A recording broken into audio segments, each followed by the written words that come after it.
Welcome to another episode of An Extraordinary Take, where we share extraordinary ideas and visions with extraordinary people. My name is Bo, your host, and I'm so excited that you were able to join me for this episode. Let's get into it, shall we? Hello, everybody. My name is Sibonisile Ngubani Kosa, and as always, I am so excited to be here and that I get this incredible privilege of doing this. There is not a single day that I'm not grateful for it, and thank you for your support. Thank you that every week you show up and you listen and you allow for this to continue. But one of the reasons that I'm particularly really amped for this episode is because of the guest that I have today, Mr. Blaq Nubon. Am I saying it right? Yeah, proper. Mr. Blaq Nubon, welcome to Extraordinary Take. Thank you. You didn't even know about this episode, well, not episode, but the show itself. Sure. And you were just such a great sport. I was so nervous. And I was saying to my husband, like, I really want to ask him to come to pod, but I don't know what I'm going to say. And I'm usually not like that kind of person, but I was like, what if he says no? Then my husband's like, well, then he's going to say no. Said no, yeah. You know? Yeah. But I was doing like a little internet stalking. Obviously.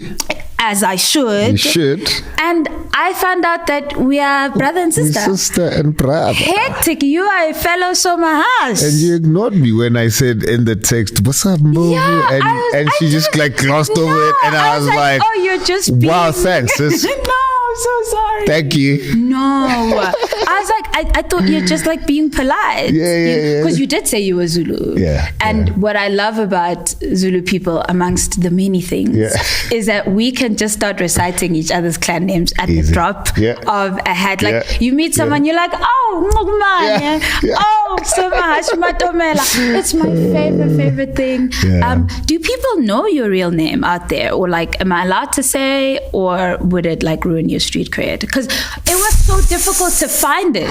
Like it was. I mean, I'm surprised you found it. Yeah. I'm surprised you found it. I was like, hectic. You've hidden it really well. Thank you. Yeah, well done. It'll continue remaining hidden. I mean, I've had different reasons over the years. Yeah. Right now, so again, I warned you I talk a lot. Yeah, that's fine. So I'm excited. So 2020, I got off social media completely. My social media name, public name, was still Blaq Nubon at that point, but I had gotten off social media because I just could not differentiate between my online life and my offline life. And so me and my wife have been musicians and professionally so for a good 10 years.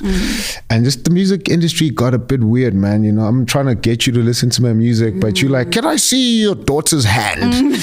And I'll buy you single. Can I see the dates that you gone on with your wife? And then it was like, man, where does my real life end and my online life began, you know?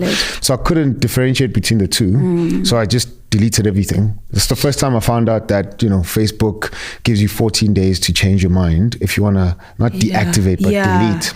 So I deleted everything, got off, and then came back only because I think at this point, both my wife and I, and as a unit, our muscle is a bit stronger to have an online presence and still separate that from our real life. Yeah. And so currently, I keep my government name hidden just for security reasons, because there's a lot of weird people. There's stalkers on social media. I will be the first to admit it. So that's one. Yeah. But then secondly, I think because we have parasocial relationships, people watch you now on your podcast and they see you in public and they're like, hey, I know you. Yes. And you're like, yeah, I don't though.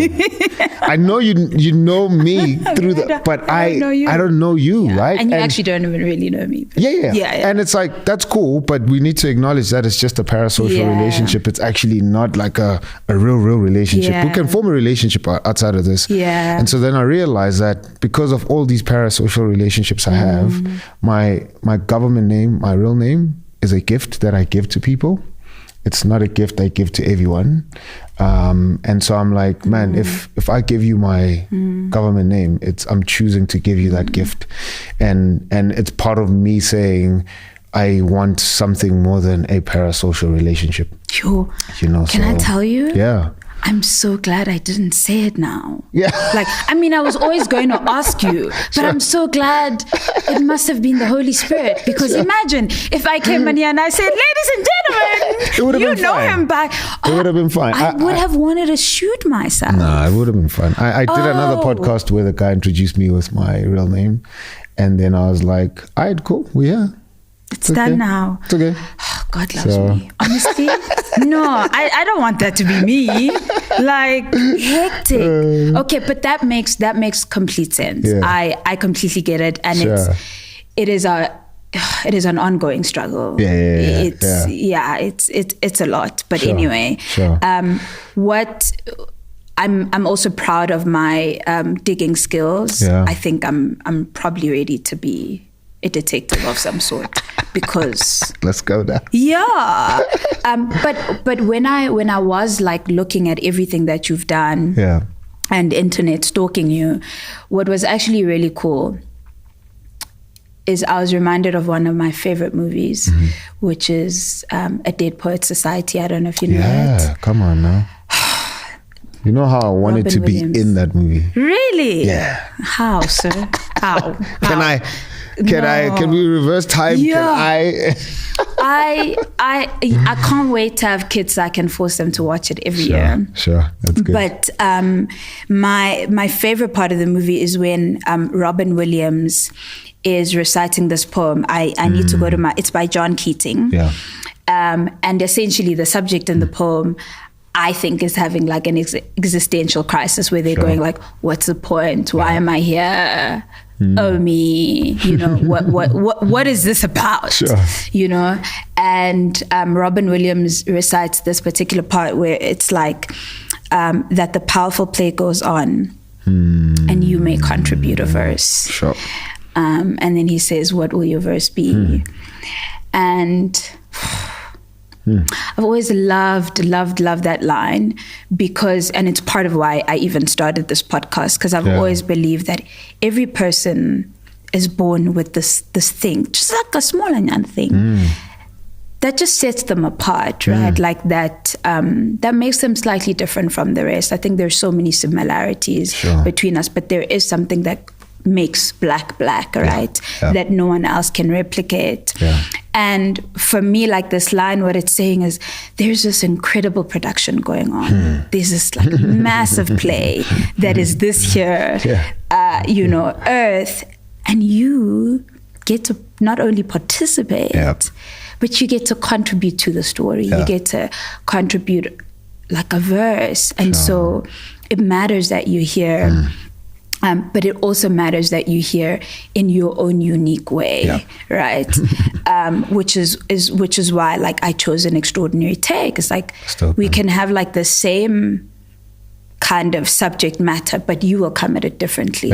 You will think about it in a different way to me. So it's always what's your extraordinary take on this? What's your extraordinary take? And but also then creating a space where being different is not only encouraged but really celebrated. That's good. But when I was looking at what you've done, it felt like you've always been aware of that and I don't know if it was on purpose or if it's something that you discovered along the way, but you started out as a painter in your early school years. Then you transitioned into music as a Christian hip-hop artist. And you'll correct me here, because this is all my stalking. That's cool. Then you went to AFDA, where you earned your BA in motion pictures. And there you discovered your love for stand-up comedy. And I saw this when we went to your event. I was like, it's kind of funny. Okay, I see it. And then you went straight into music after doing a few productions. But now you're back in film and you're running your own production company called Company X Films with your incredible wife Lily Million, who back in my poet days I was like, I recognize this lady. But that's her actual name. That's really? Yeah. Don't lie. I ruined it by giving her our surname. Why? Why couldn't you be a better person? I was like, maybe this is the first time in life when a man will take a woman's surname. Because Black Million sounds like a very expensive cologne. Why didn't you? Right? Yes. Right? I would buy into that. Like, I'd be like, and you could have like clothing lines Black and Million all kinds would be... Anyway, you missed it. Anyway. Patriarchy. I don't know why men don't take... Honestly, I have a friend who's willing to do it, by the way. And I love him with all my heart. And you're a father and obviously an incredible husband and a pastor at Christ Church Midrand. Mm-hmm. But you're also the host of That Husband podcast, which is why you're here. Yeah. And which, in my opinion, honestly, I think is the best thing to have happened to Black men in marriages in a very long time. Thank you. I think it's such a gift. Sure. Thank you. It's been a gift to me, some of my other friends, my husband and I. Like it's incredible, and that's why I have you here. But it goes without saying that you kind of get this thing that you're here to contribute something, and you've been contributing your verse, and both literally and figuratively. Have you always known that like you have a particular purpose to fulfill, like and because the things that you've done, like they're so different, but they're also purpose driven. Have you always known that, or is it something that you kind of just like, as you were doing what you were doing, you kind of stumbled? Yeah, so I think probably to say I've always known would be a lie. I think I discovered the knowing as I went on, and the thing I discovered is that, man, I should live, purposefully. I could say growing up, I knew that we have to contribute to the world in ways that are going to change it and live it differently, from how we found it. And my dad, I think, played a very crucial role in that, so just seeing like the kind of dude he was. And, till today, like I mean, let me not say till today, that would be a lot, because I don't know what my dad is doing now. But hectic. But for the longest time, I've known that he's a ghetto hero, right? And not like in the thuggish way, but like a proper ghetto hero. Because I grew up in Tembisa, and so I saw how he was influential in his leadership, how he was influential, and not in a very tender and a loving way, but was very assertive. People felt his presence. He didn't dominate. Anywhere I'd go. In fact, it was probably 2021, got into an Uber. It was Christmas Day. I was going to church and spoke to the Uber driver. Long story short, found out that the Uber driver is named after my dad, because we figured out like we all come from the same place. And he was like, oh, Smack, I was actually named after your dad. And I was like, yeah, I'm not surprised. I know a couple of guys who are named after my dad because that's how influential he was. Wow. So I think observing him, and I lived with him, for the first 15 years of my life. And I was like, man, I know I need to have an impact in this world. What that means, how I'm going to have an impact, I don't know. I grew up wanting to be an archaeologist until I found out that you need science. And I was like, you're like, dog, I love history and I love digging. I don't know why I need chemistry for this, right? Makes no sense. Anyway, and then I wanted to be a lawyer or an advocate or study political science. And I was like, man, I'm going to have an impact somehow in the world. I didn't know that it's going to come through the arts. I didn't know that I thought I'm creative like any other kid, but I didn't think that like God has made me to be a creative. It's only probably even after university. I followed my friend to AFTA. Right? Wow. I wanted to go to Rhodes to study political science. That's an expensive trip. Listen, if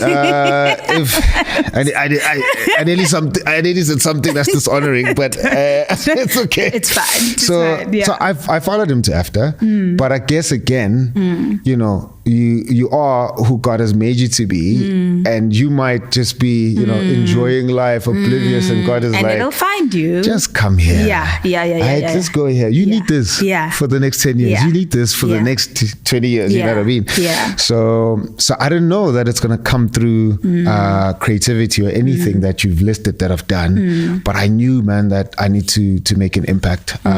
So to answer that, man, I didn't know how I'm gonna make an impact, but I knew that we need to make an impact, So I wasn't necessarily chasing purpose in all the stuff I did. I think I realized that what I'm doing with my creativity needs to be meaningful or be purpose driven after I became a Christian, right? So before then, I painted because it was cool to paint, and my best friend at that point, Sizwe Mdagane, was an amazing drawer and a painter, and I was like, man, we cool, we homies, I'm doing this thing. I'm doing it with you, yeah. And then in primary school, there was another friend of mine, Tsepo, and she was an amazing artist. I was like, we hang out together, we draw.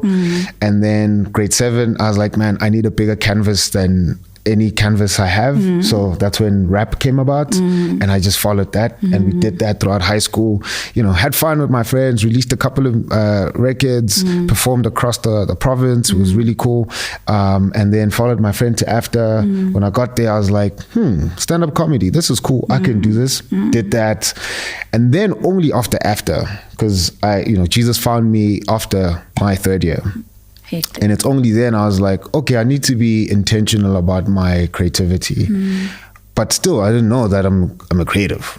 I just thought, I create stuff, but I don't think I'm a creative. But if I'm gonna have anything, whether that's creativity or now I'm probably gonna if I ever decide to go back to studying law or whatever, I just know I need to be intentional and use it for God's glory, use it so that I could impact people's lives with the gospel or Christian principles infused in what I'm doing. And so I think only after my 3rd year, I became intentionally purposeful about what I was doing. And then I carried that posture throughout my career in music, and even the decision to go back to film was informed by that. The podcast that I'm doing now is informed by that, So I think, more now than before, I am doing things very intentionally towards my purpose. I like that because it makes me more than love God, like God even more, as a character. Yeah. Because I think he's such a cool dude. But I think the fact that you can just be out there thinking that you're doing your own thing, right? You think you're doing your own thing. Yeah. Meanwhile, he's shaping you and this entire narrative, which is to say, again, that we really actually do need to lean in to those little things, those little nudges where I find this interesting and I like it. It makes me happy. Do that thing. Yeah. And you don't know where it's gonna, because all the other professions that you were thinking of is probably because it's being a lawyer, it's a noble, thing, whatever. It's where sometimes you see other people and that person's a very successful lawyer, or I read up about this person. I like talking. Yeah. So I also wanted to be. I thought I could debate my life into anything. You probably could have. I could have. Yeah. My mother said I was going to be bored.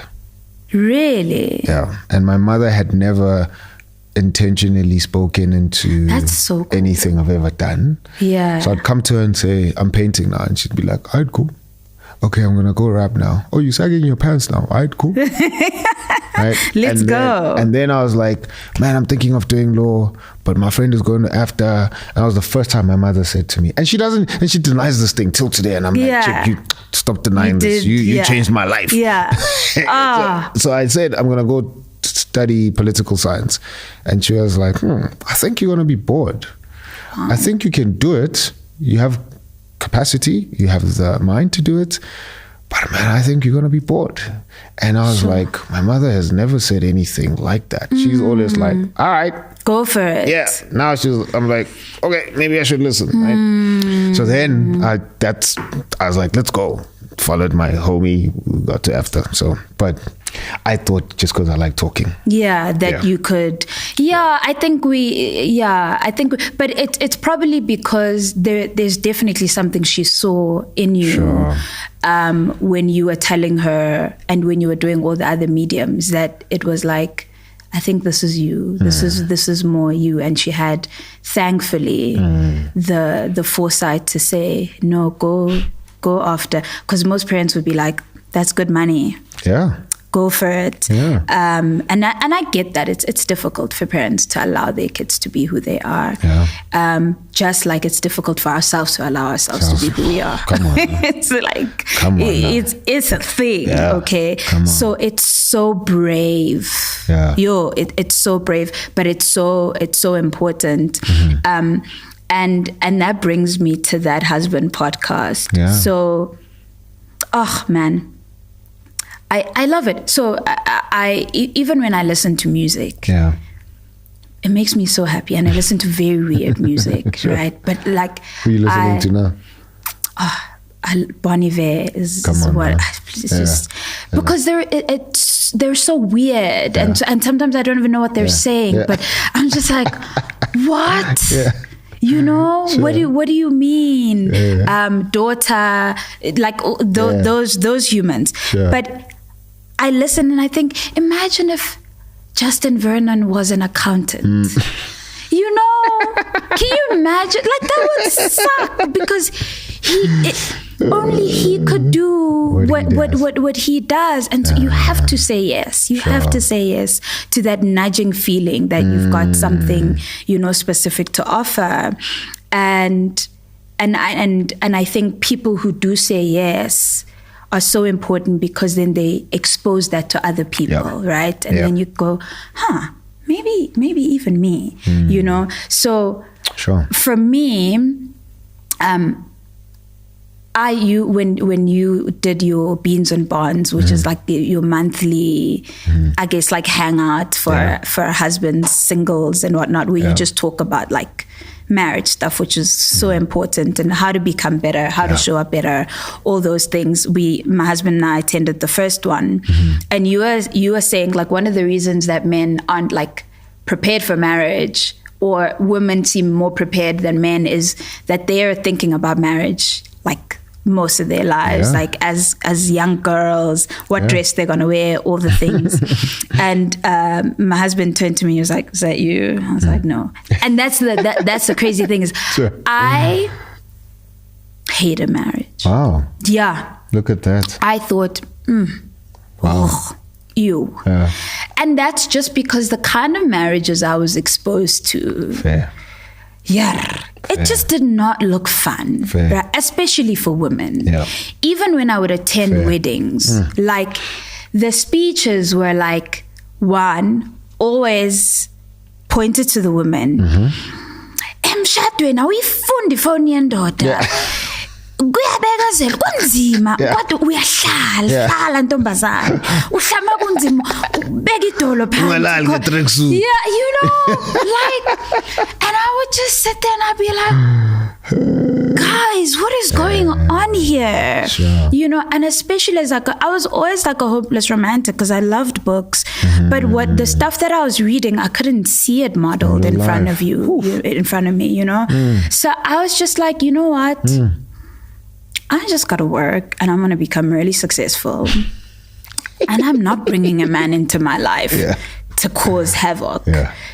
Because honestly, just what it looked like is what they were saying is, this is what you were born for, but it's going to be the hardest years of your life. You uzogoa every day. This man is going to cheat on you multiple times, but you need to forgive and you need to stay there and stick it out and be a helper, and clean up after him, and it doesn't have good PR.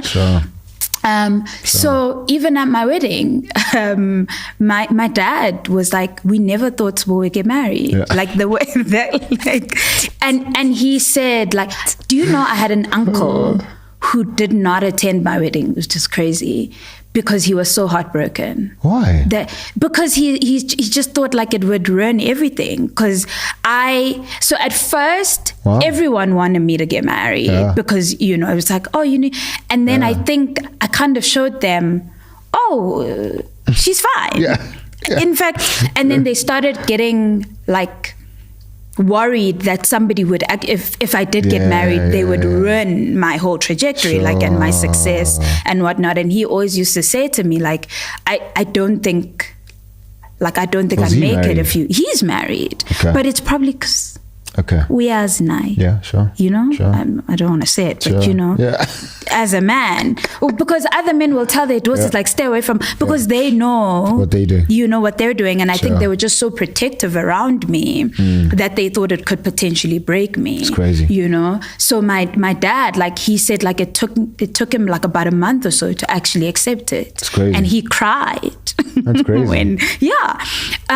But when I did meet my husband and we started talking about marriage, I said to him, look, I do have like one reference point. Like if I will get married, there is one marriage that I was exposed to that gave me like kind of like a blueprint and like an idea of if I were to get married, I think I'd want to do it like this. And I'd visited like a friend of mine, they were white. We it's relevant to say. Yeah, because it's very sad. Honestly, I don't like that because anyway, but it is what it is. Yeah. And we woke up the morning, like the Saturday, and they said, okay, come to the kitchen. So we're in the kitchen, and then everyone's busy, man. The husband is there. Her dad was like making bacon. Her mom was getting the bread together. They were setting the table. They had 2 kids. It was a daughter and a son. And I was like, I'd never seen it in my life. Like where are the cameras? Because this is like this is a movie. And everyone's there, they're working together, and then they sit down, then they're holding hands and we're praying. Yeah, sure. And I'm just like, okay, sure. And I thought, if I were to ever get married, I would do it. If it was like this, I would do it. And so I literally said to my husband, look, I'm not, you have your option. Yeah. I won't force you, because what I know for a fact is there are plenty of women that are willing to enter into that other dynamic, the one that I don't want. Yeah. But me, if I'm going to do this thing, I'm not doing it. If we are going to go with that other dynamic, the one where you come home and then I've got the plate ready for you. And then like, I was like, I don't want it for myself, but I also don't want it for my kids. Yeah, sure. And so really, like, it's up to you. I'm leaving it for you. And he was like, because I think it made him start questioning like a lot of things that he'd never questioned before. Yeah, sure. To go like, why is it like that anyway? But I think it's something that he also craved. Like he thought if he gets married, it's gonna be that vibe, as woke as he thought he may have been. Sure. When he started being questioned on that, I do think it was like a little bit of a of a thing. So when then we did get married, and then we started like we'd have people over for dinner, and both him and I would be in the kitchen, and we'd be getting things ready for them. Sure. His friends called him and sat him down. And they said, look, we get that you and Spo have your own dynamic. But maybe when you have visitors, just maybe don't do it. Right? Where's those guys? They need to get slapped. Where are they? One of them. Yeah. But I'll tell you after this. They were like we get it, but maybe do it when it's just the two of you, because agbugegi, now you are there, like also handing out dishes and what are you things. supposed to do? You're supposed to just sit with them. Yeah. And while I some kotis, like it makes them happy. And they were just saying, like, when you're visiting people, when there's people coming over, be mindful of that stuff. Like, don't be out here doing the things that you're doing, and it doesn't look good, Sure. And I would say to him, sure. if I like the fact that I even decided I could get married is because somebody allowed me to peep into their own dynamic, so that I could be exposed to something different. And we have nieces and nephews and all kinds of people who may have felt like I felt, who may not have a father in the house, who may not know that there's a different way to do it. And I think it's important that we stay true to that. And we were listening to a podcast episode of yours with, I don't want to say their names wrong, but Dr. Jerry and Gugugule. And Dr. Jerry was talking about how they'd go to church and how he would take the baby if they were being fussy, and how he was changing nappies and all the men were like, what are you doing? But how he started seeing like a little bit of improvement, and it was influencing other men in the church, right? And so that really, again, emphasized the importance of being true to ourselves and in how we show up. But I wanted to ask you, like, what was your reason for wanting to expose your journey as a husband to the world? And was there a family dynamic or a man that you kind of looked at and thought, I think I wanna be like this? And I know you spoke about your dad from the perspective of like having purpose, but particularly when it comes to marriage, what was your decision behind, I want to talk about this. I have my dynamic. I have my beliefs around marriage. I want to share them. And I want other men to come in and share them. And did you have people that you saw doing it differently? Because the reality of it is the kind of marriages that I'm talking about, that's more the norm. The ones you talk about on your podcast where, you're trying to be better, they're currently still more like the exception. So what was your thinking behind that? Yeah, that's good, man. I think maybe to also color in some of the things that you said. So I've realized just over the couple of episodes, couple is a lot, or the many episodes that we've done, that there's a lot of marriages that have different dynamics, have different cultures. I think at the core, if we care for each other, love each other, and want to prize each other above everything else, and obviously not above God if you believe in God, but after God we want to prize each other above anything and anyone else. I think if those fundamentals are there, we love each other, just genuinely so, and I want the best for you, you want the best for me. I think once that's there, I think that's going to inform then the dynamic of the kind of culture that you have in your marriage, 100%. So I've had guys who insisted on their wives with makotis, and it was the most beautiful thing. And it actually painted and brought a redemptive picture to ukotiza and how we've historically known and experienced it. Particularly with my mom, she had a bad experience and she was like, man, help, man, I'm never going to do that to my daughter-in-law. And so, initially I'm like, yeah, sure, I understand, Vele, like, do a wing ukotiza. Look at what happened to my mom, blah, blah, blah. But then you're like, man, what was actually good about the practice? Why did the practice exist in the first place? And so what are the things that have been, out of human ego, been stripped out of this practice and diluted? So how can we, again, having those primary things, fundamental things intact, I love you, prize each other above everyone else, we want to have a good marriage. And I think ukotiza would help us in expressing that love that we have, that oneness that we have, so how can we do that? In fact, again, there's a episode that's coming out, hasn't come out yet. It's about ukotiza and how this guy did it differently and how it was beautiful and how before they got married, the girl's family was like, yee. Everyone else was like, yee. And they came out of that thing and they're like, man, like, everyone should do this, right? As I was sitting with him, talking to him, I was like, dang it, I wish I could like be married today so I could do it. Right? Because he presented a redemptive, healthy picture of what this practice is and about, should be. Right?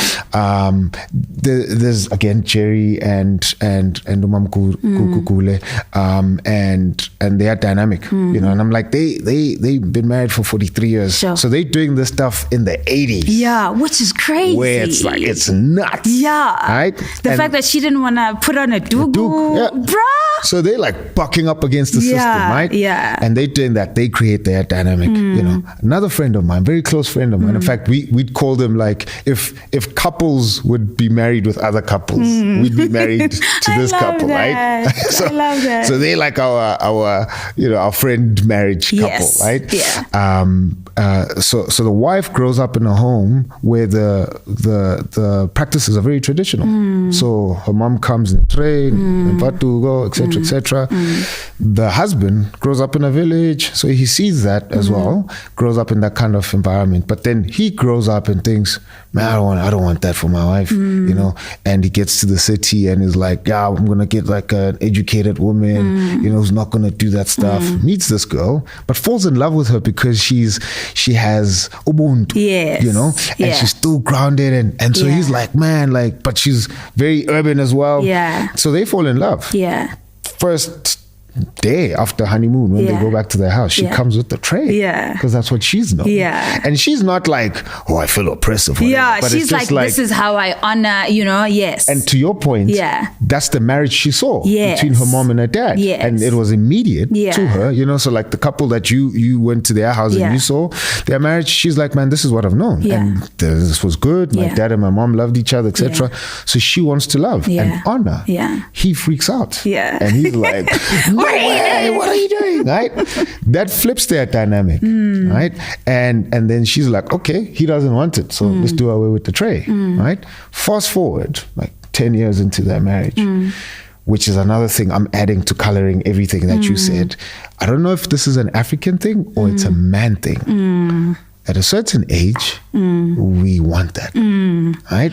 No, yeah. And so now he said no to the tray. But first now he year, wants it. 10 years in is like, I think a tray and Hodn Patugo would be, you know, and she's like, I'm done, dog. Yeah. I'm done. And 10 years is a long time. You said no, and I left it. Yeah. Right? And so all of that to say, I think there is room for all these kind of expressions of marriage. Yeah. And just because one expression was tainted, man, if you can find the beauty in that thing and redeem it, and try and bring out the good in it, don't do it just because it was done. Investigate it, see why it's beneficial. The episode I'm telling you about, where I was talking to this guy, where he asked his wife, Ukukotiza, he's like, man, I thought about this thing, you know, and I really thought about it like hard. And so one of the practices is the wife has to come live with his mother, right? And so then he thought, Genesis 2:24 says I must leave and cleave. If so, in Ukukotiza and she's, how am I leaving and cleaving, right? Which then says he's critically thinking about this thing. How does my faith apply to this practice? What's good about this practice? What's bad about it? We discard. What's good about it? We take and we redeem, and we try and you know, use it for the glory of God. So then he had to figure out what leaving and cleaving looks like in the couple of months that the wife lived with his mother, you know. So all of that, I think, to say, man, there's room for us to kind of redeem these practices and color in a bit differently, and allow people to have space to figure out what their marital and home culture is going to look like. You know what I mean? So that was one part. Yeah, sorry. Do you know what I discovered? And this was just to your point, like a week ago, my husband and I attended a funeral. And so everybody's eating, then afterwards, okay, we help take the plates, and then I'm there, like, and I'm washing the dishes, and I'm there for a while. So, like, till I have to take off my heels. I'm like, you know what? Take off my heels, because it was supposed to be an in and out thing.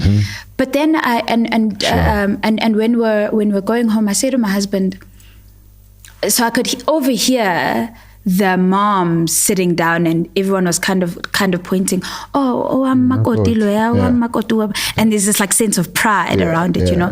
So I was saying to my husband, you know what this whole thing of ukotiza is? It's decent. It's being a decent human being, right?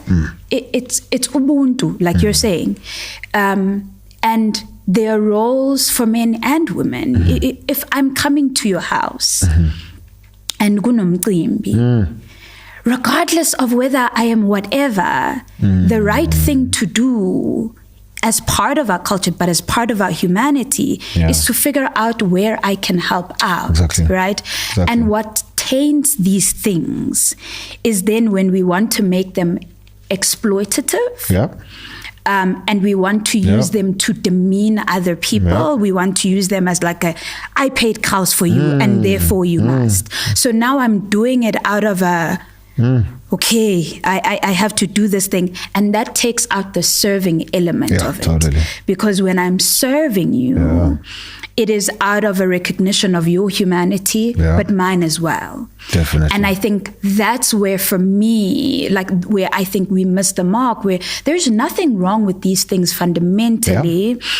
Some of them were, of course, based or context based. So for example, now there's no world in this day for me, for some women, where I've got a whole job or whatever, where I can go live with someone's mom for 2 months or whatever. So the context doesn't allow. But that honor and that serving is still part of, just like I'm a human being. So I was saying to him, there's no world where I would go to someone's house and they need help, and I would sit and say, because I'm full ukotiza.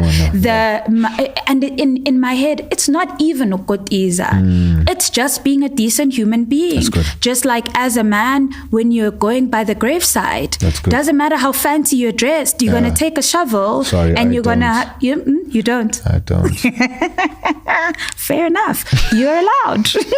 You're allowed. You know. I was like, when I put on a suit. I don't want. I'm too fancy for this. Yeah, I've done it. You know, but you will help out in other ways. I will, you know, where now we're stacking up the chairs or whatever. And that's just basic.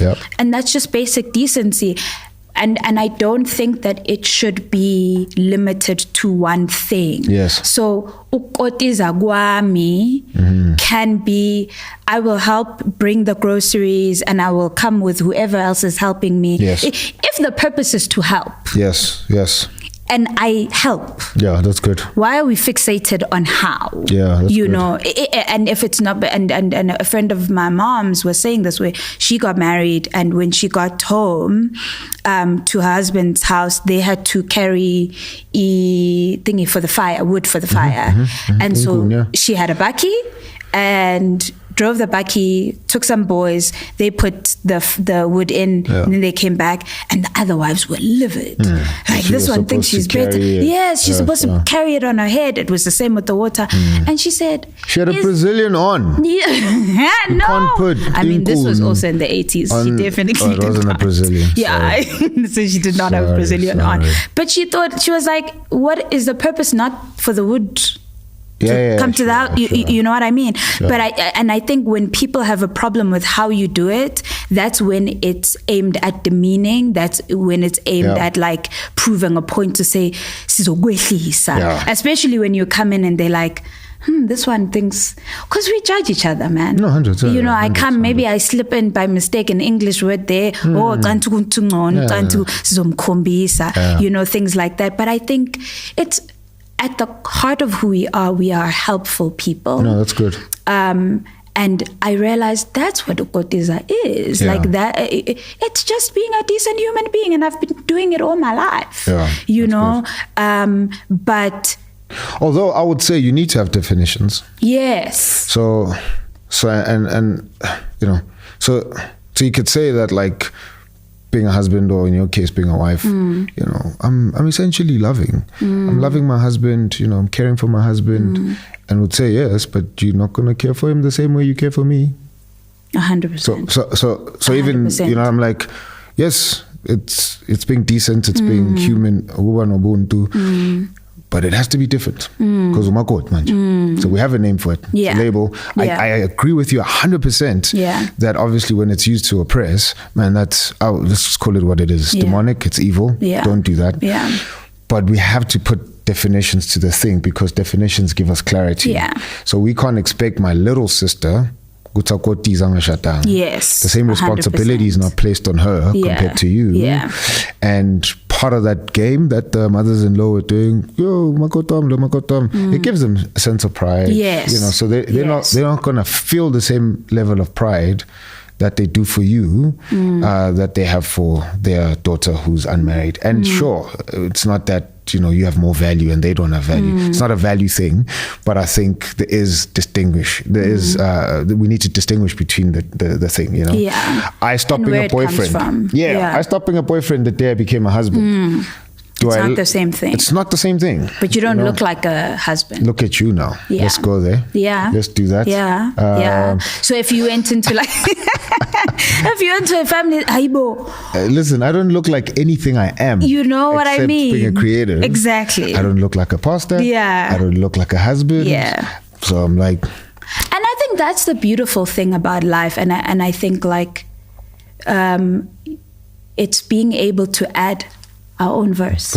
Come on now. Right? Come on. It's like there's a certain melody that's already there. Some of the lyrics are already there. Yeah. And Blaq comes in and does it in a way that only Blaq can do it. Yeah, right? that's good. And adds that flavor. And I think where it becomes an issue is when those of us who had already started the hymn, who had already started the melody, are like, no, you have to sing it like this. Yes. You have to, you know. Yes. And then it's like, no, you know, there's so much that you could discover in it. And we met a guy, and he says part of the tradition when you have kids is your mom comes to visit. Yeah, sure. And they help out with the child. He says like his mom-in-law came, and she left after 3 days because she said to them, I think you guys don't need me. She's like, I've never seen this before, because he was so hands-on. He was changing diapers and all. Yeah. She was like, I've never seen this before, but sure, I love it. That's good, man. I wish I'd had it. That's good, yeah. You know? Yeah. But you guys don't need me. Yeah. You've got this. I'm going to go. Well done. Keep doing it. Sure. And I thought that's so beautiful, because there's a recognition that this is new. It's new, yeah. But it's beautiful, and I don't need to change it. I can allow. This is how they're playing their song now. I don't need to oppress them. Yeah. I don't need to, you know. So I can allow Sure. allow the song to continue. That's good. And I think that's the key thing. Is often when you've been at it and you had a different experience. Yeah. Sometimes you're like, "Ay, Mina, this is what they did to me. It must be, you know." So that's why I'm saying we have to always examine, where does it come from? Exactly. Like, exactly. Is this still, you know, is it just because, like, do I still want this? But is it just because ngifuna ukukotiza or sekunokumhlukumeza phakathi or sekunokuthi, hey, Mina, I never had it, so it's triggering something in me, and it will trigger something in you. Sure. But I loved this mom's response, who was like, so beautiful, go for it, you know. And I've seen other women who love it. It's their way of expressing, you know. It's not mine. Yeah. And I think that's okay. Yeah. That's perfect. I didn't answer your question about... we do talk too much. No, this that's good. Be interesting. Yeah, that's fine, man. So yes, the first 15 years of my life did influence why I started the pod. Dad was present in all respects, physically present. I was the only kid with a present dad physically. In my street and my larger community, extended family as well. Sure. Financially present, spiritually present, emotionally present. So he was there in all respects. I've, you know, over the years of our broken relationship, chose to honor my dad in his absence. You know, it's easy to honor our parents in their presence. It's hard when they've wronged you and you no longer see them, to honor them. Sure. So I honor him by telling the story of how he was, you know, present in all respects, champion of note. The first 15 years of my life, taught me how to be a man, taught me how to be a husband, taught me how to kind of play the game of life. And then age 15 he disappeared. Sure. You know, and disappear sounds drastic, but he left. So he wasn't present in all those respects again. Financially, he'd be present here and there. Physically, didn't live with us. You know, emotionally, I had to figure my way through life. Spiritually, I had to figure my way through life, you know. So I kind of had hip hop formulate my worldview and just my own thoughts of what I was reading and, you know, things I was watching. So then grow up, and then I'm like, man, I don't want other black boys to have my experience. And the best way to prevent that is to encourage husbands to stay at home. A lot of people speak to men, a lot of people speak to fathers. No one is speaking to husbands at all. In fact, even this morning, before I came, I had a session with a bunch of other organizations. Yeah. And all of them are dedicated to fathers. Like all of them. Like they're all, you know, at different levels. You know, fathers of young kids, fathers of old kids, absent fathers, fathers who are social fathers, you know.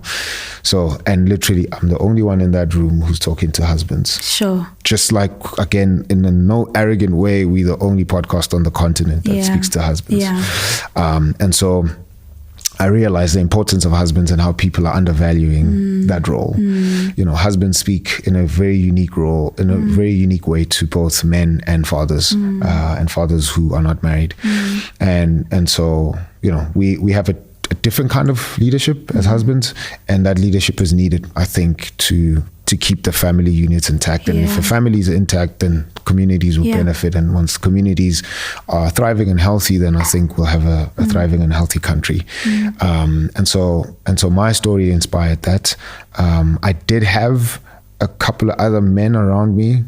Again, that's why I said it's sad. They were all white, you know, and I used to jokingly say, and you know, there's always truth and pain in jokes. Yeah. I was like, man, my black dad left me, and God, you know, made me get adopted by white fathers. Yes. Right? And I was like, God, you know the history of this country. What are we doing? What are we doing? Yeah. But those guys love their wives. In fact, shout outs to Karen Fester. Him and his wife were supposed to do our marriage counseling. Sure. And we did it the week before we got married. Sure. But shout outs to them because we spent a year in their house. What? So that was our marriage counseling. And I would recommend that to anybody. Wait, explain how? So we'd be in their house, you know, at any given point in the week.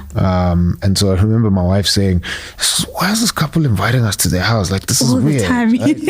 No, the first time she was like, nobody invites us to their house, right? And so we went.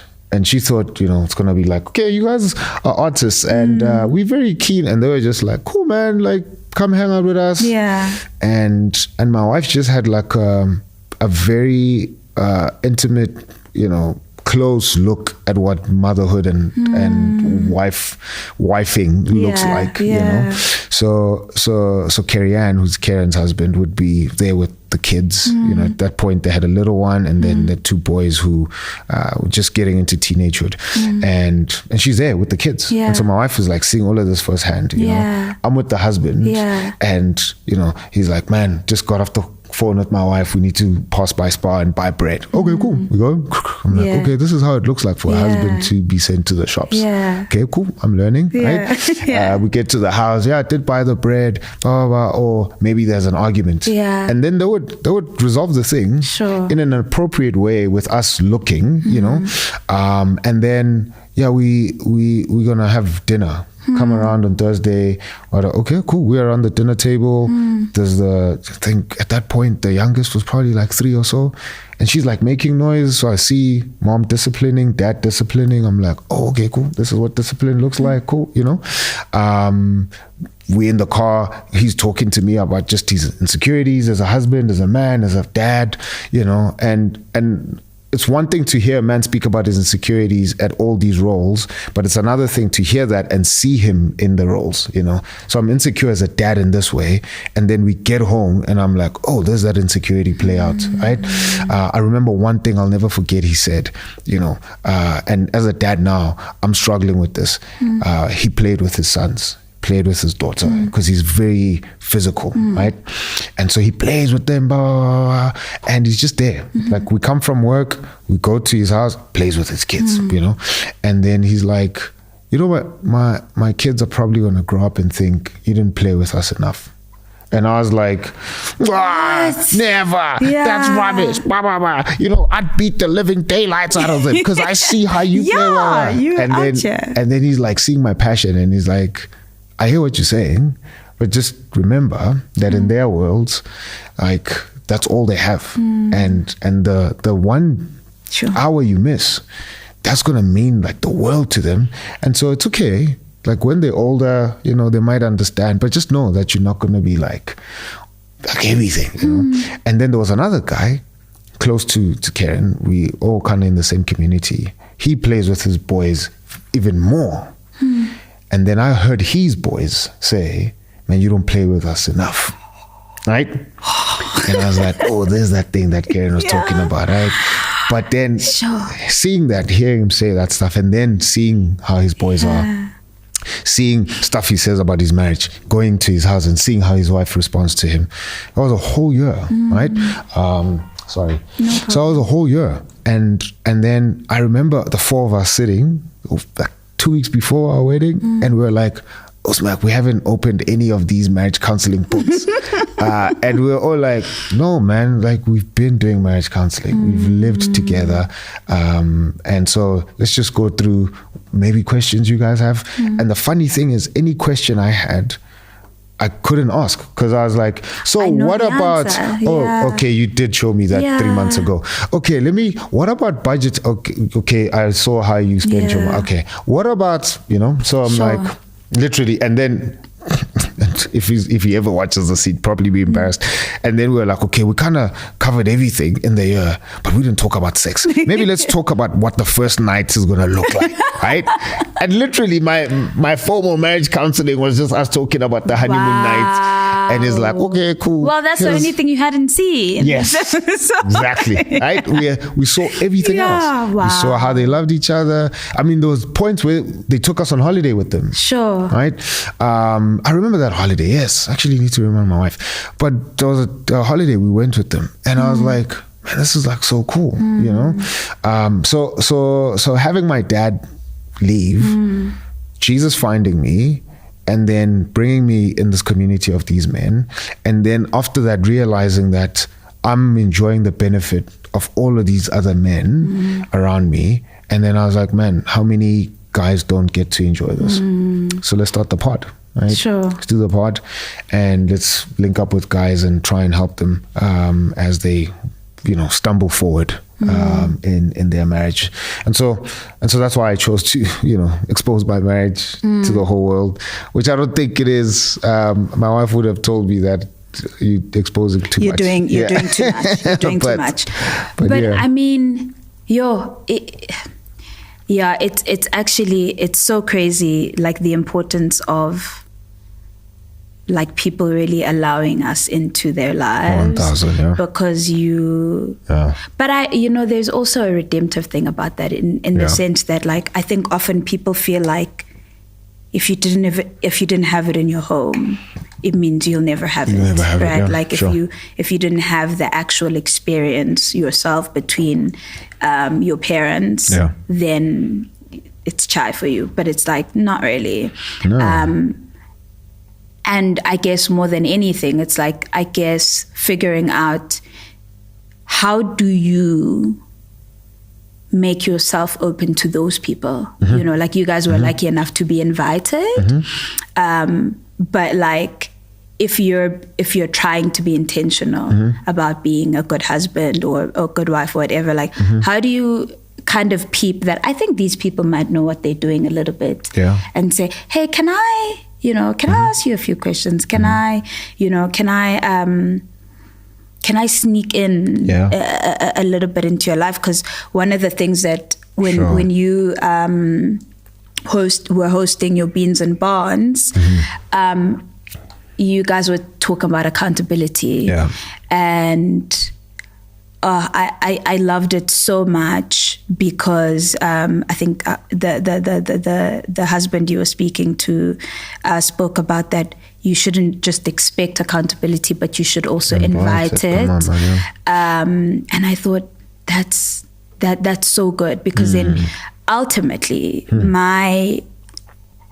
and this is like when I got married, I was like, we need gang therapy, like gang therapy, like a lot of therapy, because I was looking at both our dynamics and how we grew up, and my belief system now is, if you grow up in a kind of not so favorable environment, I think for you to survive, you almost have to just kind of accept that the likelihood, there's a much more high likelihood that those things are going to show up in you as well. No, 100%, sure. And I think sometimes we want to be optimistic, to be like, and I find that men do this a lot. I don't want to be like my father. I will never be like my father. But they're not doing anything towards that. And it's like, if your father used to beat up your mom all the time, or he was abusive, or you could have been watching that and hated it.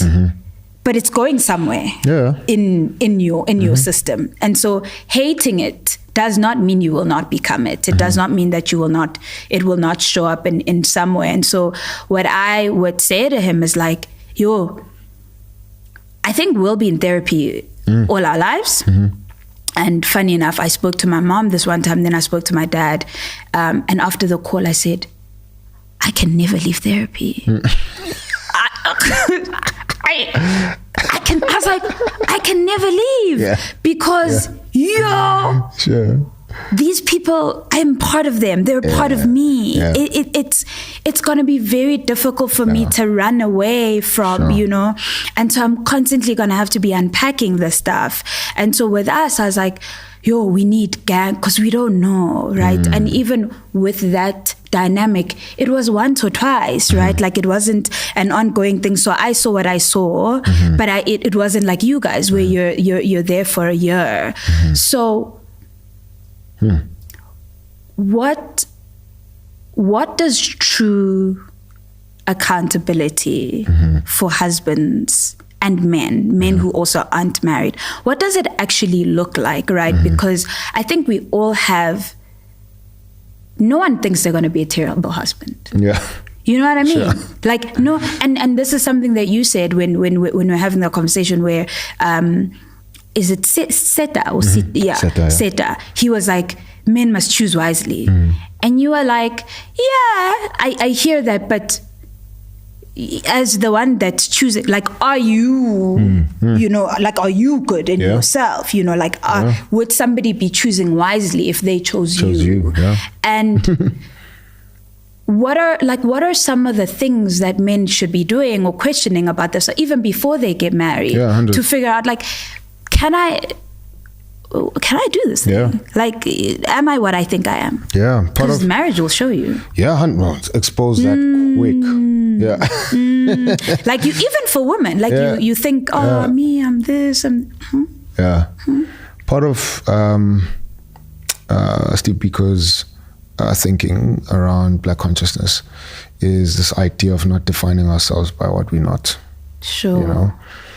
So a very big component of Black consciousness is, I'm Black because I'm Black. I'm not Black because I'm not white, right? Because if I define myself by what I'm not, when that thing disappears, then you have no basis of your identity, So if I keep on saying, well, I'm only Black because I'm not white. If all white people immigrate to America, anyway, we're not going to get there. And then what is my Blackness going to be, right?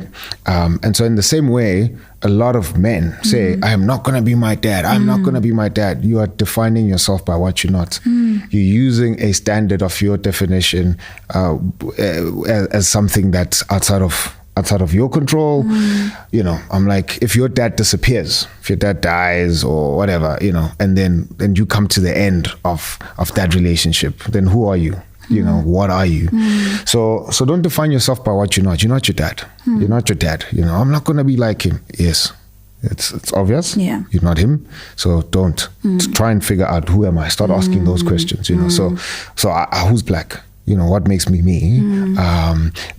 And I can acknowledge my dad in as far as me trying to answer that question for myself. So who's black? Oh, he came from a guy with this name in this neighborhood. Okay, cool. So as far as that's concerned, that's the closest I'm going to get to trying to use my dad in formulating my definition.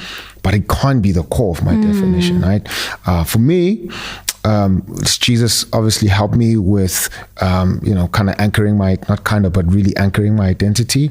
And it's from that, relationship that I have with him, then I started exploring all that I am, so if he's given me freedom to live, if he's given me freedom to see life in a different perspective, okay, cool. Now let me explore those perspectives. Let me explore what this new life is. You know what I mean? And so I think men need to really, one, let go of that. Don't define yourself by what you're not, and then think, who am I? What makes me tick? What makes me me? A lot of us don't want to do that work because, again, we've been taught it's soft, it's whatever. Don't be too emotional. Somebody saying don't be too emotional is such an emotional statement, right? And I'm like, listen, emotions are not bad. It's how we use them that make it horrible, right? So I think somebody at Beans and Bonds actually said, be your best friend. Like, be your best friend, right? Before Get to know yourself. Yeah, before you go find a best friend. My best friend this morning asked me like a similar question, if I'm being my best friend, before he's my best friend, and I was like, man, there's parts of me that I'm discovering that I've kept hidden away because I was just nervous and I wasn't empowered to walk in those parts of who I am. And now that I'm like, I'm actually gonna open those doors and walk in them, I said to him, just give me space. I'm gonna find some ugly things in those areas that I'm now opening, and then I'll learn to be my best friend in those areas, and then I can empower you as my best friend in how you can walk with me, right? So be your best friend, man, and be truthful with who you are, how you've been designed. You're not being a man is not a monolith. We could group ourselves in broad categories, and I always say that there's at least like two broad categories. There's warriors and poets. Warriors are more physical, poets are me, who are more cognitive, emotional, and so I'm like, know who you are and what kind of warrior are you, what kind of poet are you, and then in the progression of or the evolution of a man's life, what stage are you at? When you're born, you're a boy. When you're in your teenage years, you're a cowboy. You testing your strength, you want to see how far you can push boundaries. When you're in your 20s, you're in your warrior stage where you are an activist, you're trying to find out what your worldview is, and then you're in my stage, your 30s, your 40s, and you're a king. You have a family, you have a kingdom that you're building, and then in your 50s, 60s, you're a sage. You've lived, you have wisdom. So where are you, right? And wherever it is that you are, surround yourself with people who are outside of your category, as it were. Sure. So if I'm a king, I need to surround myself with sages who will give me wisdom on how I could build my kingdom. But I also need to pour into warriors and just say to them, hey, I don't think it's wise for you to get a tattoo on your face because in your 30s, you might regret it, right? So just think. I know now you're excited about life. And warriors need to curb themselves by finding cowboys and say, hey, listen, I know you want to jump off this building, but you're probably going to break your neck. Don't do that, right? And so we kind of need to look after each other like that as men, but know who you are, know what stage you're in, know how you can assist and be helpful in helping other men in the various stages that they're in. I think with all of that, man, we could actually produce more healthy men, men who know who they are, and I'm avoiding to use the word vulnerable because I think men can only be and should only be vulnerable with their wives and no one else. I think men should be transparent in public, in open spaces, but we shouldn't be vulnerable. Vulnerability is only reserved for somebody who's building you and you're building a life with, right? So I'm avoiding to say just be in touch with. Know yourself. Don't define yourself by what you're not. Find where you are in the stage of your evolution as a man. Kind of speak into other men's lives who are in a different stage and be vulnerable with your wife. Be transparent with the world. Sure. Yeah. I love that. Freeman keeps pointing at me. We're not done, Freeman. We will try to be soon, but it's my fault because I had said to you that you must keep us honest. But because I think there's still like maybe That's two more things that I wanna know. I like what you've said because I think what I remember what I always used to say to my husband is. Is he Zulu, by the way? No. Okay. Yeah. Okay.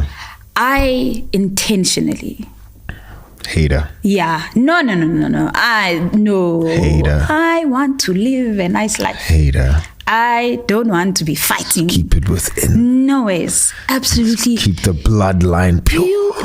Someone would die. Just find the right Zulu guy. No. Yeah. Anyway, I dig your husband. I met him. Yeah, sorry, bro. No. I dig you. It's just the Zulu in me came out now. Yeah. Look, he's. I think his family also wished he kept it in the because we're very different. Sure. But one of the things I always used to say to them is the reason why I want both of us to be in therapy is because I want you to know yourself too, sure. Right? And I was saying the tough thing about what often happens to men when they're not allowed to really go inward to figure out like who am I? What And because sometimes there's so many things that are there. So like your dad left, you're afraid to open that box because you're just like.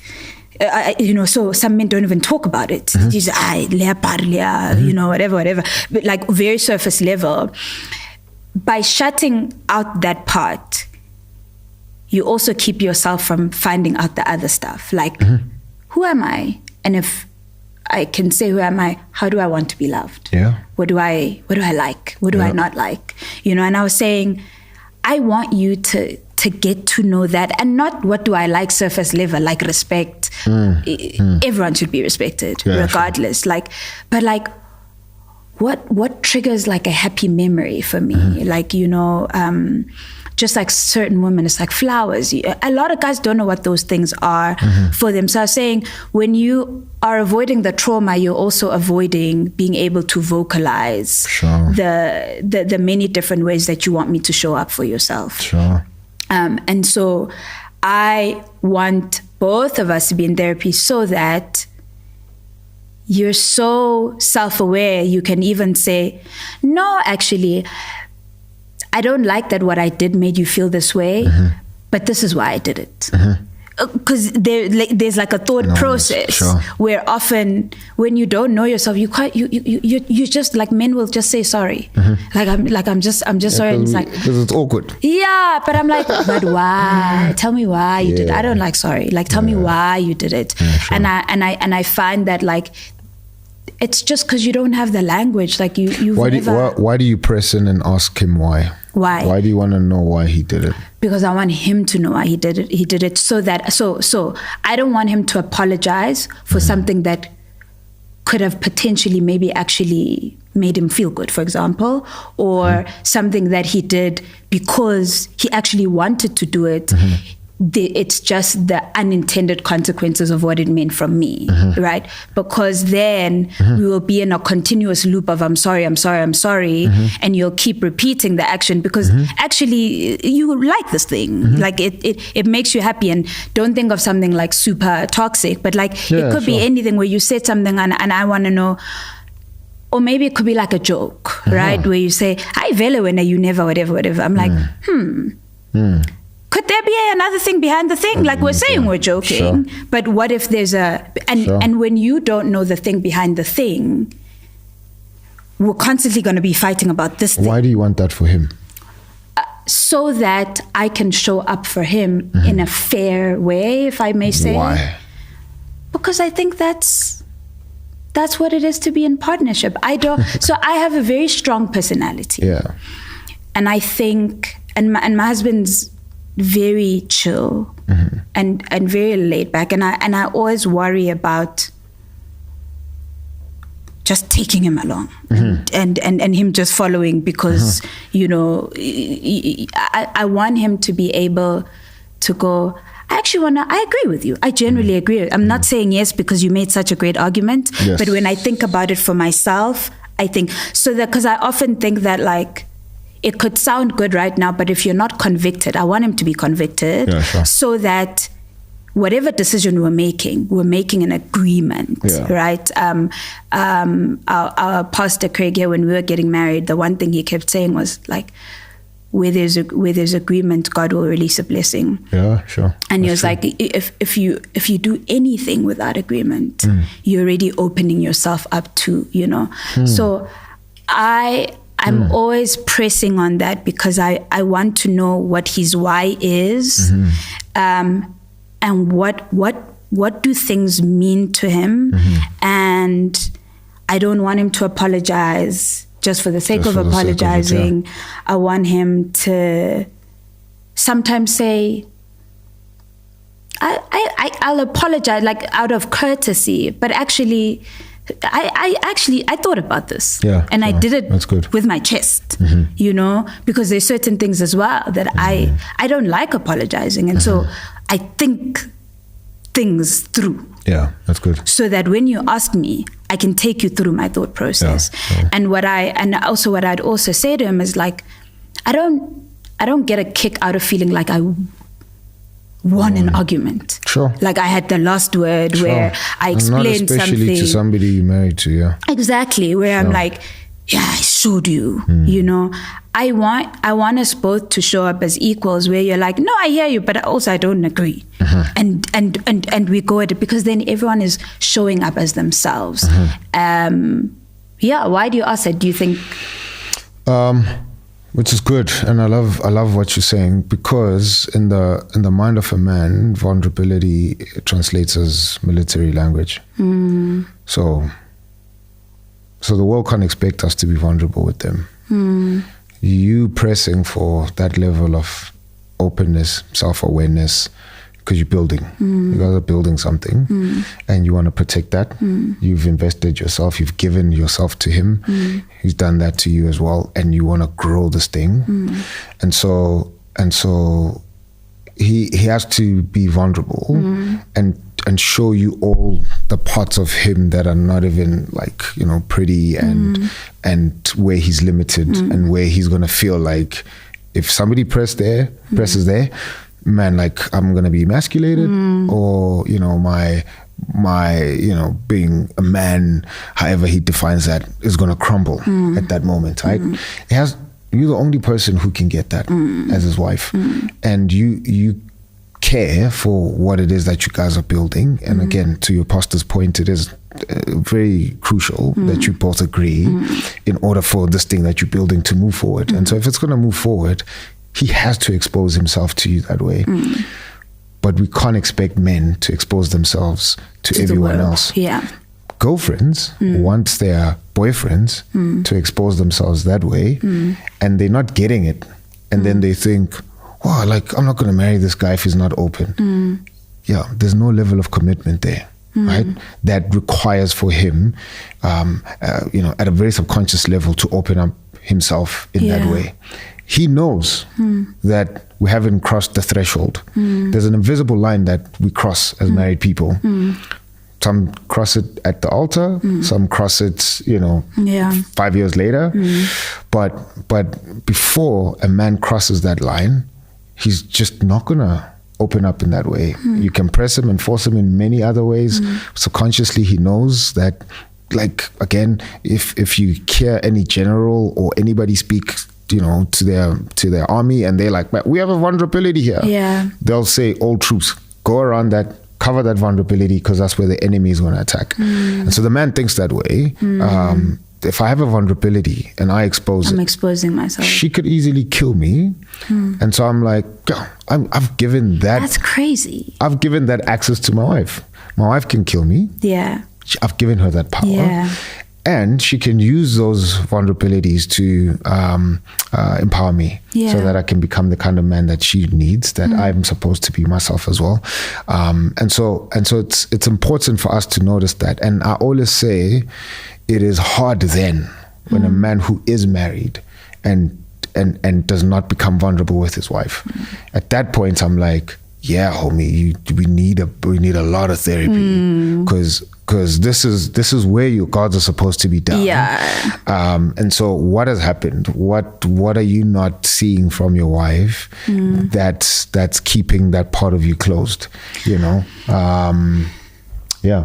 But if you have never had the practice of being vulnerable, well, I guess maybe I'm answering my own question, but if you've never done it before, what is suddenly going to switch after you get married that's going to allow you to suddenly become vulnerable? It's that invisible line.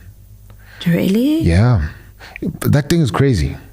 That line is insane. Your boyfriend was your boyfriend. After you walked down that aisle, when he made a joke, that joke was funny before the aisle. Now you're like, is this the clown who's responsible to build my life? Man, you just walked down the aisle, dog. Like, what do you mean? What? Sure. Like last week when I said, wow, look at those butterflies. They banging their heads on the wall. You were like, oh, so funny. He's like the next Trevor Noah. I say the same joke now, and you're like, it doesn't lie. And you're like, honestly, like, we're gonna talk about butterflies hitting their heads on the wall. Like, what do you mean? Because now everything in you is like, I've given myself to this guy. He's supposed to build my life, and so you come with that as a wife. And there's something in me that also clicks as a husband. And so I'm like, at that point, that crossing off that line says to me, well, I'm here for the long haul. Oh, smack! Like, I feel this new level of responsibility that I have, and then yes, I might not have practiced vulnerability before, but I know it's there. Because when my girlfriend was asking for it, I intentionally shut that thing down. Sure. I do know that it's there because, again, contrary to popular belief, we talk as men. We talk, right? What do you guys talk about? We talk about all of this stuff, but it's how we get to it. Okay. Right? And so I always say to our female counterparts, don't ask me how I'm feeling. Okay. I don't know what to do with that. Okay. So how are you feeling today? I don't know. That's the typical response that you're going to get from a man. How do you feel about this table? Yeah. Oh, I think it's cool, dog. Ask me about the makeup of the table. Okay. Right? Ask me about the architecture of the table. Okay. Indulge me on the philosophy of why these ornaments were placed the way they have. Okay. Then suddenly there's a part of me that opens up. Right? Make a practical example about feeling. So I want to know how you feel, and maybe it's about work or whatever. How do I ask that? Yeah, ask me. So you probably wouldn't have done this in the morning. That's fine. I come back from work. I get in. Don't ask me how my day was. Ask me what I've achieved in the day. Okay. Hey, babe, it's cool. I know naturally you want to say, how's your day? Hey babe, how are you? Cool. Man, after whatever, kids are down, can we talk about our day? And he'll think, talk about our day, I don't want to do that. Right? And then you sit down, coffee, tea, whatever, it's cool.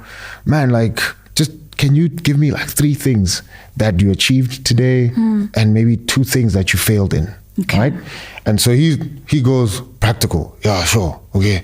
I did this, or actually didn't do anything, or I struggled with whatever.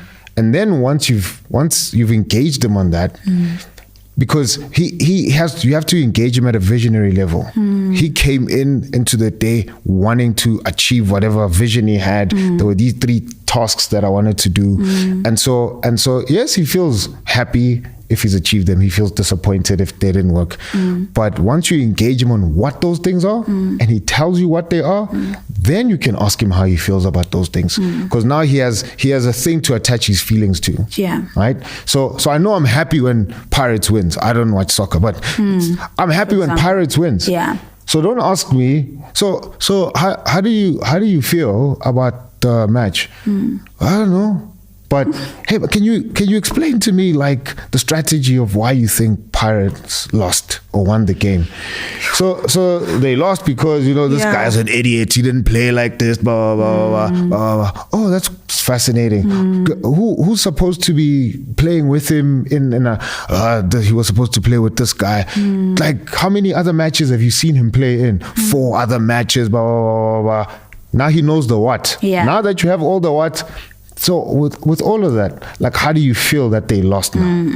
Sure. Now he's like, you set the scene. Man, this sucks. Yeah. This sucks that they. Why? Because now he's gone through. This was the strategy. This is what they were supposed to do. I have enough data of why they won the last time. I know how many matches they lost. I know that they won when they placed that guy as a striker and he could score this much. So now you've set the scene, like you said. Now I could tell you how I feel about the scene. But you guys can walk into a room. Show me how you feeling. Let me tell you. And part of you explaining your feelings is setting the scene. Yeah. Let me tell you who was there. Yeah. And as you're setting the scene, you're telling me how you feel. But for men, if you want to say, hi, I'm like, I don't know, bro. What is anger? I don't know what anger is. I don't know what sadness is. Boo, guys, get it together. You married us.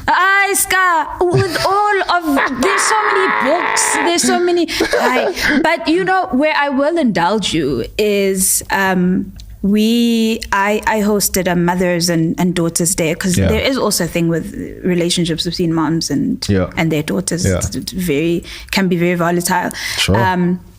And one of the things we spoke about is like showing up for your kids. Yeah.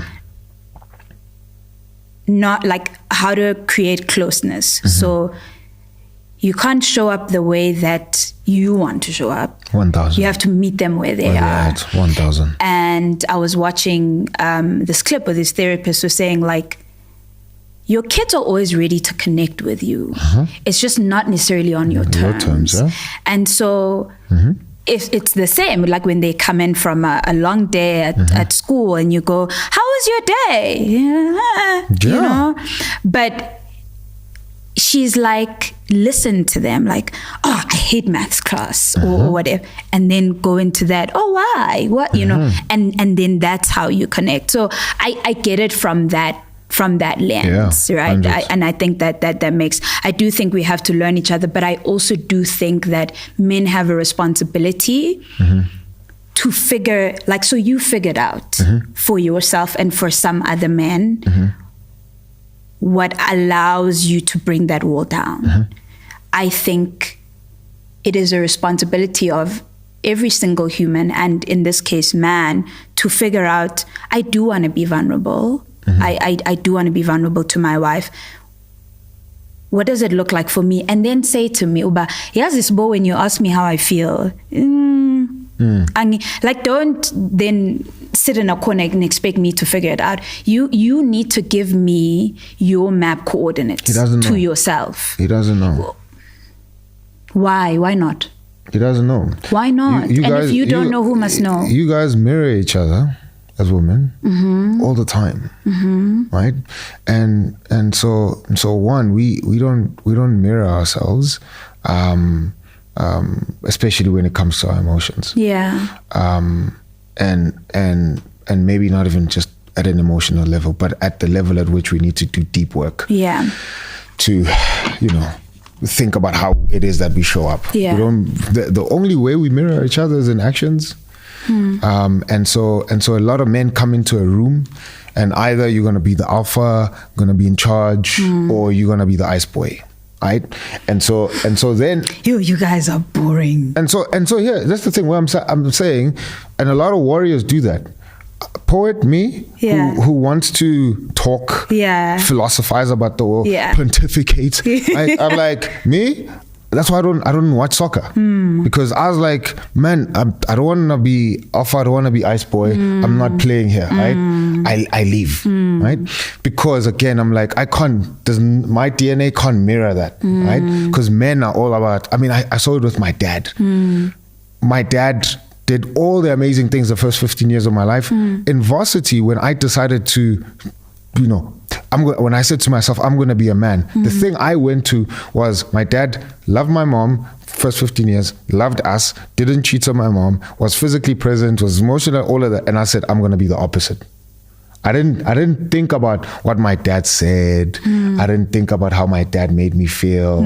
I said, my dad doesn't drink, my dad doesn't smoke, my dad didn't cheat on my mom. I'm going to drink, I'm going to smoke, I'm going to cheat. Why? We mirror action. Right? And so not a lot of men will sit and say, hey man, let me actually talk to you about, very few men. So by the time you marry me, I come in the thing and I'm like, oh, okay. Because all I've known is, oh, okay. Uncle, my social fathers, who are not my biological dad, a majority of them came home, sat down, watched soccer, got served on a tray. They got their no conversation. No conversation. Yeah. The conversation was on, I need textbooks. Okay, how much do you need? Or the conversation was, mom complaining, and he's done it again. Yeah. And he's like, come sit here. Yeah. Don't do this thing again. Don't be rubbish. Okay, cool. Okay, so a man's, level of connecting with the world is disciplining. He's getting fed. He goes to work, comes back and he watches soccer with beer. That's what I'm going to do, right?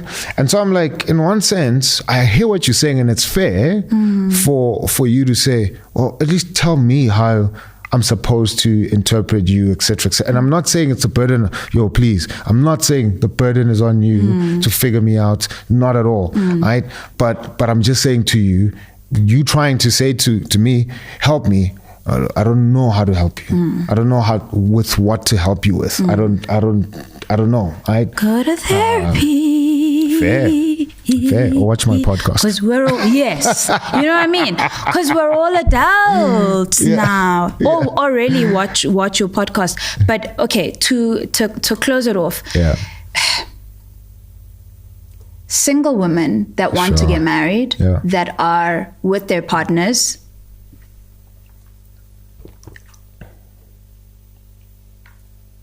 how do I then know that I can bet on this person outside of those vulnerabilities? So what can women look out for?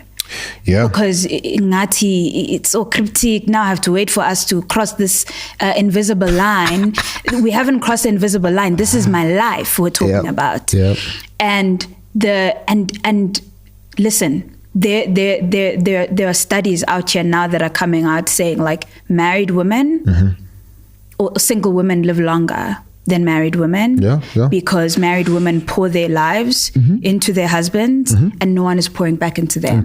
So for me, marriage is a life and death kind of thing for women. Literally, actually, in some instances, men will kill you. Yeah. Unalive you. This is YouTube. Literally. I'm old now. Men will kill you or unalive you, as you say, but without any of that, I'm with Sbusiso for 3 years. There's been no vulnerability. There's been, because he doesn't want to expose himself.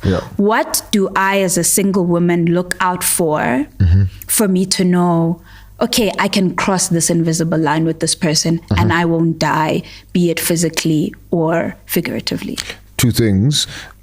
So there is a difference between vulnerability and transparency. And before this guy becomes your husband, demand transparency. Okay.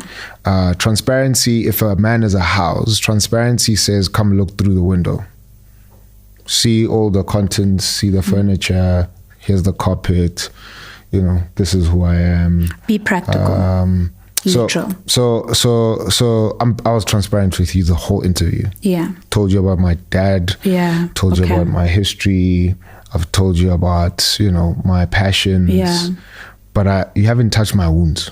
Only my wife touches my wounds. Okay. Right? My wife knows the texture, the smell of my dad wound. She's the only one who's allowed to sit in there. She's the only one who's allowed to comment and push on that. She's the only one who'll say, I think you're acting from your dad wound now, and here are the reasons, right? So you're not allowed to say that. I'm not building a life with you, right? But I've been transparent. You know enough now. You've dug enough, and you know enough that I said, hey, here's the window. Come see. Once we're done with this interview, I've been transparent enough that you know some things about me. Okay. Right. And vulnerability is opening the door and saying, come sit on the couch, touch the furniture, cook on the stove.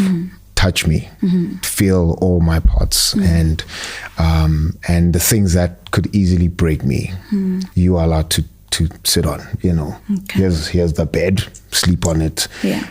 You might poo on it, you might pee on it, but I've given you access to do that. You know, so demand transparency. Okay, demand transparency. That's the first thing. The second thing, always don't date in isolation. Never date in isolation. What does that mean? Do not think this is Hollywood. My relationship is mine and we're going to go figure this thing out. It goes back to your point of accountability. If your boyfriend, fiance, future husband is not in some form of community, whether that be church, it's a soccer club, it's, you know, he plays golf, he has to be part of a community. Assess the health of that community. So he's with his boys, but they all talk about baddies. It's probably not the guy that you're gonna marry, right? Or he goes to church and the kind of church is in is very oppressive towards women. Maybe that's not the kind of guy that you wanna marry. So find the community that he's part of, plug in, ask him in your transparency, give me access to somebody who will further authenticate the transparency that you've given me, right? So ask for references, right? And then hang around the community and say to him, I'm actually, you could decide to lie to people, which would be, you know, a big effort on your part. But I'm actually going to go ask people in your community behind your back, right? And behind your back means not with you present, right? But I'm telling you now, so it's not a secret. So I'm not doing anything malicious. I'm going to go ask Sipo, Betty, whoever is in your life, and I'm going to ask them about you. I'm going to ask them about you at work, where I don't have access. I'm going to ask them about you when you're angry, because you can lie to me now, right? And I always recommend that both people do that. So the guy does that with the girl do that with the guy, right? And then I would say within that community, find the females in that community. I say to the guys, always find the males in her community and ask them, right? And then if he has his mother or he has a sister, you can ask them, but families tend to lie for other 100%. People. Observe how they are. So, you know, you might be in a traditional African family and you're not allowed to go be in the boyfriend's house or whatever. But just be like, man, when's the next public thing where your mom or your sister is going to be there? I just want to come around. You know, it's probably not at your house or whatever. And then just at a distance, observe. How is he with his sisters? Are his sisters scared of him? Are his sisters respectful of him? You know, how is he tender with them? How is he with his sisters? And then determine from there, right? So that's what I'd say. Those two things: beat demand transparency, and then get into his community and investigate. This is not your relationship; it's our relationship, and then we all supporting this thing so that it can become your marriage. Right? And even then, we still have some access to your marriage, obviously within right boundaries that we want to continue supporting the thing, etc., etc.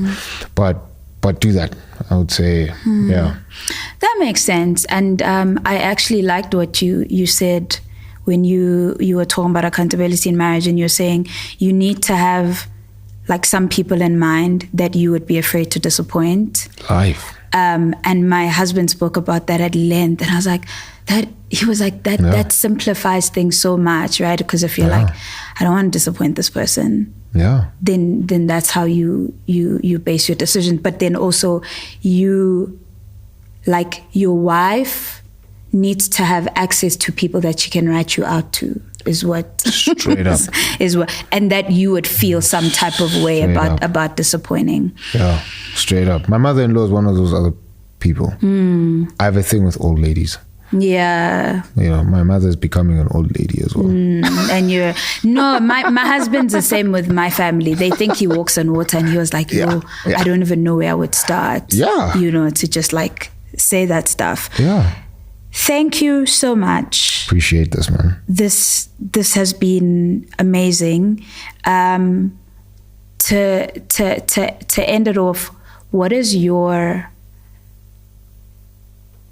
and it can be more than one, but what is your extraordinary take on marriage and husbands? Which is to say, like, what is your belief around it, like the institution itself, and then the role of husbands and yeah. So, I mean, it's on the cup. You know, husbands who do better, who know better, do better.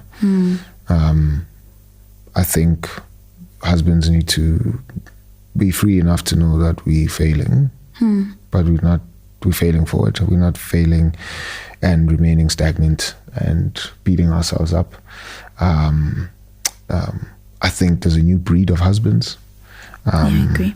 I think we have resources. We have more integrated communities. So learning from people with different experiences so that we could actually become better husbands. Stay at home. The best thing you'll do for yourself, for your kids, for this country is love your wife. Love her hard, right? And don't be apologetic about that. Love her hard. Love her so much that she feels like, dude, you love him. There's too much. Like, I think you can slow down. Yeah. Right? That's how much you need to love her. And I think once we do that unashamedly, there's a whole lot of benefit. There's going to be a greater impact, and stories of people that we might not even get to meet, who will see how we've loved our wives, and what that did to them in observing how we loved our wives. So press forward, man. You're not a hero. You're not perfect. You probably, out of every other man in the world, right? Even presidents of countries and generals of armies, you are switched on 24/7 at a level that no other man can ever understand, because your level of leadership, not even level, but your kind of leadership requires every fiber of you to be turned on, all the time, even in your sleep. So fail forward, and know that there's other brothers who care for you and who are looking out for you. Sure. Thank you so much. You are such an incredible gift in not just this country, but this continent. And you are filling the gap for so many men who, for whatever reason, couldn't stay. But you are breaking that cycle, I think, like one husband at a time, one episode at a time. And it is something that I believe you will be remembered for years and years and years and years. And thank you, man. Thank you for saying yes. Thank you for heeding the call. Thank you for contributing your verse. Thank you. And to husbands at home and wives at home, subscribe, please, to That Husband podcast. It is every week on Wednesdays. If you're single and you know married couples, send it to them. Recommend it to them. Talk about it at dinner tables. Let's fix this country. We really can. We really, really can. And I think we can do it through platforms such as yours. And then men, stop being children. Like, grow up. Actually, this thing that now we must walk on eggshells around you, not say certain words because now you don't even know how to express. Here are the platforms. There are multiple books. Like, we are now at a place in the world where everybody understands for the most part that we need to work on ourselves so that we can show up as the best versions. And when we do that, we make almost everything around us better. So stop making excuses about your father who wasn't there, who da-da-da-da-da. Whoa, we get it. What are you going to do about it? And if you don't know where to start with this podcast. It's That Husband Podcast. And let's heal together. And for the single ladies, if you are dating somebody, share this with them. And just see, like, how much are they letting you in? Like you said, that transparency. I don't mean like going through someone's phone, but like, what do you know about them? How much are they letting you see? Thank you so much for joining me today. This was so incredible, and I hope it was for you as well. Let me know, what was your extraordinary take on this particular episode, and what were your key takeouts? Let's keep the conversations going. Until next time, goodbye.